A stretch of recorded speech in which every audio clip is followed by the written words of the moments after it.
రాజకీయాల్లో నేతల తలరాతలు మారటానికి తరాలు పట్టాల్సిన అవసరం ఉండదు. ఒక్క ఓటమి చాలు, ఒక్క ఓటమి చాలు అంతెత్తు నుంచి అధాపాతాళానికి పడిపోవడానికి. తెలంగాణలోని ఆ జిల్లా నేతల పరిస్థితి చూస్తే ఇప్పుడు అలాగే అనిపిస్తోంది. దిగ్గజలం అనుకున్న నాయకులు ఇప్పుడు దిక్కు దివాణా లేనట్టు తయారయ్యారట. ఎంతలా అంటే ఏదో కలిసొస్తుందని అధికార పార్టీలోకి వెళ్తే కనీసం పట్టించుకునే నాదుడు లేకుండా పోయాడట.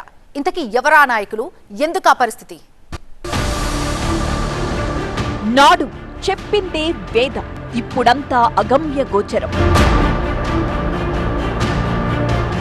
అప్పట్లో జీ హుజూర్ అన్న అధికారులు నేడు పలకరింపు కూడా కరువైపోయిన పరిస్థితి.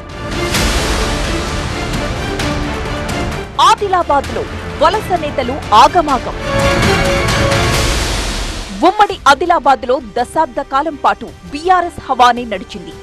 నాడు మంత్రిగా ఇంద్రకరణ్ రెడ్డి, అధికార పార్టీ నేతలుగా రేఖా శ్యామ్ నాయక్, విఠల్ రెడ్డి, కోనేరు కోనప్ప ఇలా కీలక నేతలంతా ఒక రేంజ్లో అధికార దర్పాన్ని ప్రదర్శించిన వారి. ఒక రకంగా చెప్పాలంటే జిల్లాలో కొన్నేళ్ల పాటు ఈ నలుగురు నేతలు చెప్పిందే వేదం, చేసిందే శాసనం అన్నట్టుగా సాగింది. ఇక దశాబ్ద కాలంలో 2 పర్యాయాలు ఉమ్మడి జిల్లా నుంచి మంత్రిగా ఒక వెలుగు వెలిగిన ఇంద్రకరణ్ రెడ్డి కనుసైగతో రాజకీయాలను శాసించేవారు. ఆయన ఆశీస్సుల కోసం అధికారులు, జిల్లా నేతలు క్యూ కట్టాల్సిన పరిస్థితి ఉండేది. సీన్ కట్ చేస్తే 2023 ఎన్నికల్లో ప్రజలిచ్చిన తీర్పుతో ఈ నాయకులంతా మాజీలైపోయారు. తామున్న బీఆర్ఎస్ పార్టీ అధికారాన్ని కోల్పోవడంతో ఒక్కసారిగా రూటు మార్చేశారు. అయితే క్షణం కూడా ఆలోచించకుండా అధికార కాంగ్రెస్ పార్టీలోకి వెళ్లిపోయారు. మాజీలుగా మారిపోయాం కాబట్టి కనీసం అధికార పార్టీలో ఉంటేనైనా ఏదో ఒక పదవి, కాస్తో కోస్తో గుర్తింపు దక్కుతుందని ఆశపడ్డారు. అయితే అంతలోనే 2 ఏళ్లు గిర్రున తిరిగిపోయాయి తప్ప అధికార పార్టీలో అనుకున్నంత గుర్తింపు మాత్రం దక్కలేదు. ఆ స్థాయిలో గౌరవము దక్కలేదు. ఆఖరికి తమ అనుభవాన్నైనా వాడుకొండయ్యా అంటూ హస్తం పెద్దలకు విన్నవించుకుంటున్నా కనీసం పట్టించుకునే నాథుడు లేకుండా పోయాడట. దీంతో చేసేదేం లేక మిన్నకుండిపోయారు ఆ నలుగురు నేతలు. అయితే కాస్త కోపం ఉన్న కోనేరు కోనప్ప మీకో దండం, మీ పార్టీకో దండం అంటూ మొహం మీదే చెప్పేసి కాంగ్రెస్ కి దూరం జరిగిపోయారు. మీతో సాగితే నాకు రాజకీయ భవిష్యత్తు లేకుండా పోతుందంటూ అధికార పార్టీకి రామ్ రామ్ చెప్పేశారు. ఇక రేఖా నాయక్, విఠల్ రెడ్డిలు చేసేదేం లేక కాంగ్రెస్ లో ఉంటూనే కామ్ గా పనిచేసుకుంటున్నారు. పార్టీ కార్యక్రమాల్లో తూతూ మంత్రంగా కనిపిస్తున్న ఈ ఇద్దరు నేతలు తమదైన సమయం కోసం ఎదురు చూస్తున్నారట. ఇక మాజీ మంత్రి ఇంద్రకరణ్ రెడ్డి అధికార పార్టీ తన సేవలు అస్సలు వినియోగించుకోవడం లేదని వాపోతున్నారట. అధికారుల్లో ఉన్నప్పుడు తనకు జీ హుజూర్ అని మోకరిల్లిన అధికారులు ఇప్పుడు కనీసం మాట వరుసకు కూడా పలకరించట్లేదని ఆవేదన చెందుతున్నారట ఈ సీనియర్ నేత. పదవులు ఇవ్వకపోతే పోయారు, కనీసం రెస్పెక్ట్ అయినా ఇవ్వండయ్యా బాబు అని ఎదురు చూడాల్సిన పరిస్థితి వచ్చేసిందట ఈ వలస నేతలకి.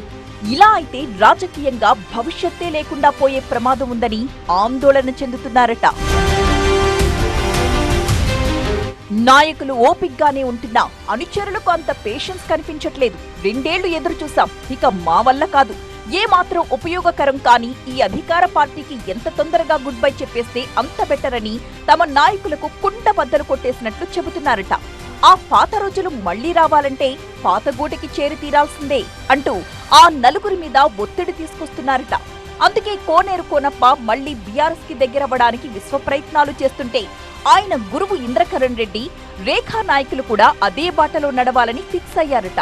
అయితే వీరు యూటర్న్ తీసుకునేందుకు సానుకూలంగానే ఉన్నా గులాబీ దళం నుంచి మాత్రం ఎలాంటి సంకేతాలు రావట్లేదన్న టాక్ వినిపిస్తోంది. దీంతో అయిష్టంగానే అయినా అధికార పార్టీలో సాగిపోక తప్పడం లేదట. స్థానిక సంస్థల ఎన్నికల వేళైనా తమ అనుభవాన్ని అధికార పార్టీ వాడుకుంటుందేమో అన్న ఆశతో ఎదురుచూస్తున్నారు ఈ సీనియర్ వలస నేతలు. లేదంటే మీకే నష్టం, ఆ తరువాత మీ ఇష్టం అంటూ కామ్గా పక్కకు తప్పుకుంటున్నారట. అయితే ఇప్పటికే హస్తం పార్టీలో పాత కొత్తల పంచాయతీ కొనసాగుతున్న వేళ ఈ వలస నేతల్ని పెద్దగా కేర్ చేసేందుకు జిల్లా అధికార పార్టీ నేతలు ఆసక్తి చూపడం లేదని తెలుస్తోంది.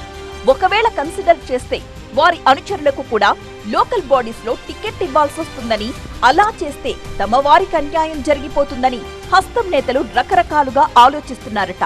మరి ఏదేదో ఊహించేసుకుని అధికార పార్టీలోకొచ్చిన ఈ వలస నేతలు ఇలాగే కంటిన్యూ కాగలరా? మళ్లీ మరో గూటికి ఎగిరిపోతారా అన్నదే ఇప్పుడు రాజకీయంగా చర్చనీయాంశమవుతోంది.